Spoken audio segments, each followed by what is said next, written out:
Ce mardi 23 mai sur TF1, juste après Koh Lanta, le jeu de Camille Combal Une famille en or accueillera des professeurs et des élèves de la Star Academy. Parmi eux, Armand Altaï, incontournable professeur de chant des premières saisons. Entretien. De retour à la télévision le temps d'une soirée. Ce mardi 23 mai 2023 en deuxième partie de soirée, juste après Koh Lanta, Camille Combal animera un numéro spécial de son jeu Une famille en or, qui réunira des professeurs et des élèves de la Star Academy.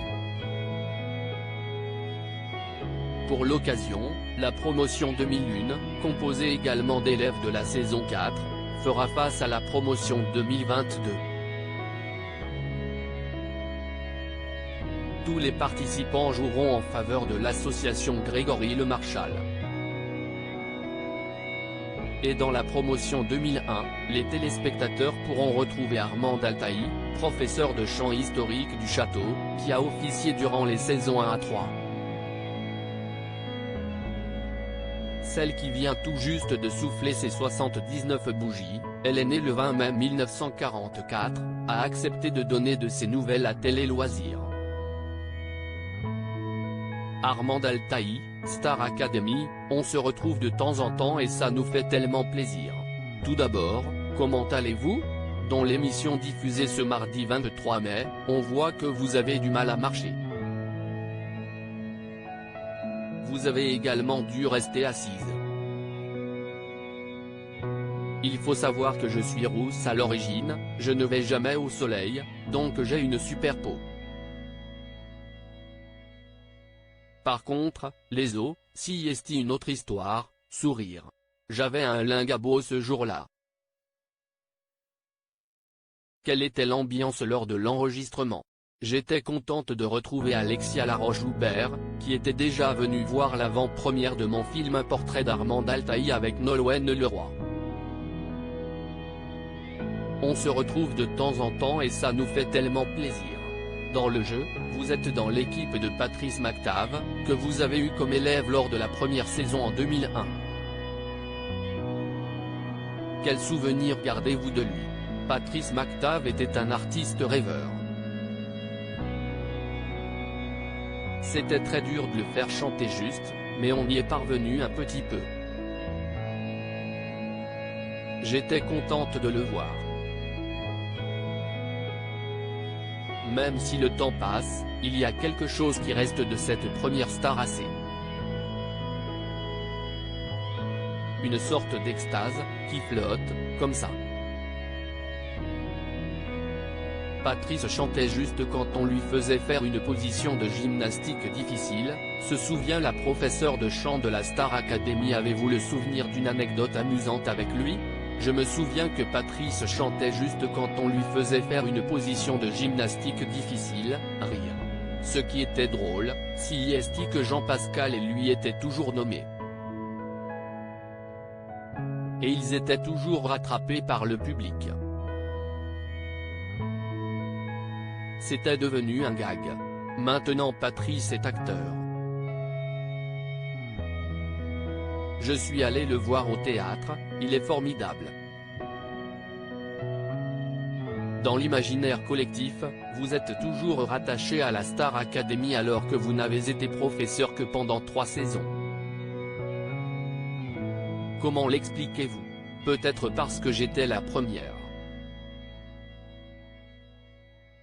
Si est-il la même chose pour Kamel Ouali, premier professeur de danse, note de la rédaction, et Alexia Laroche-Joubert, première directrice, note de la rédaction.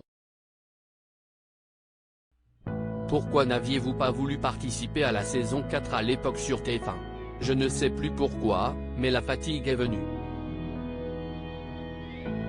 Il fallait que je respire un peu et que je me retrouve. Si est très prenant la Star Academy. On est sur une autre planète. Et à l'heure actuelle, vous n'avez toujours pas pris votre retraite. Non, les artistes ne prennent pas leur retraite. Ils travaillent jusqu'au bout. Je continue à donner des cours, à écrire des chansons, à dessiner. Je n'arrête pas.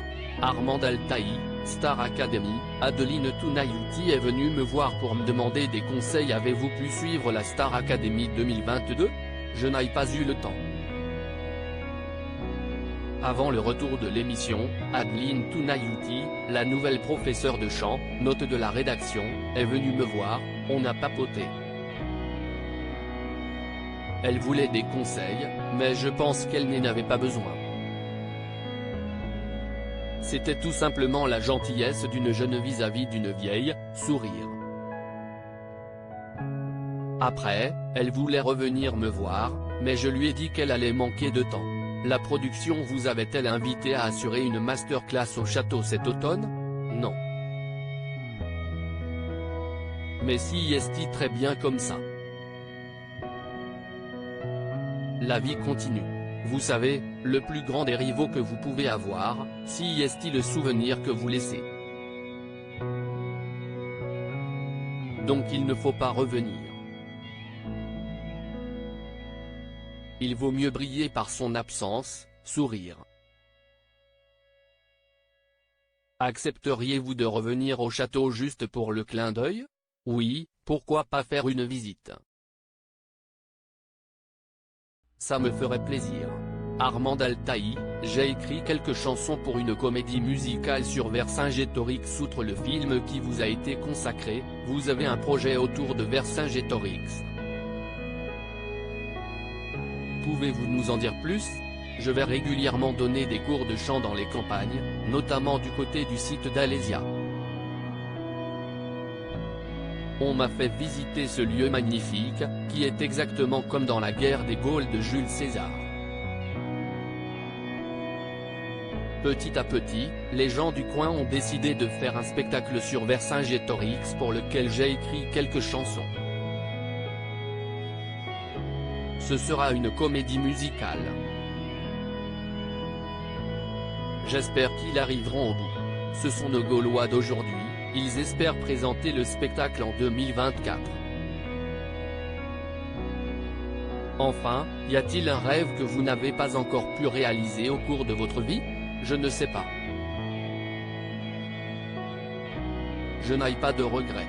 Il me reste peu de temps et je veux le consacrer à rêver, à créer. Qu'importe le but, l'essentiel si est de faire.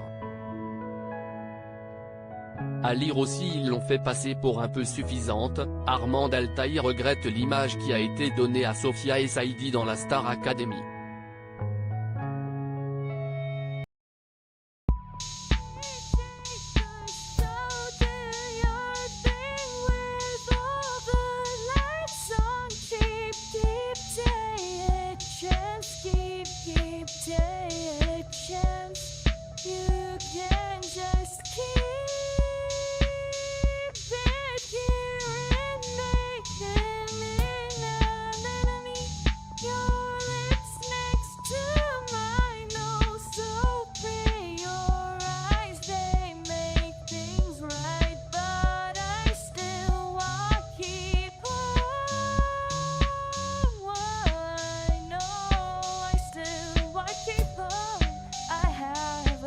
Keep it up, I have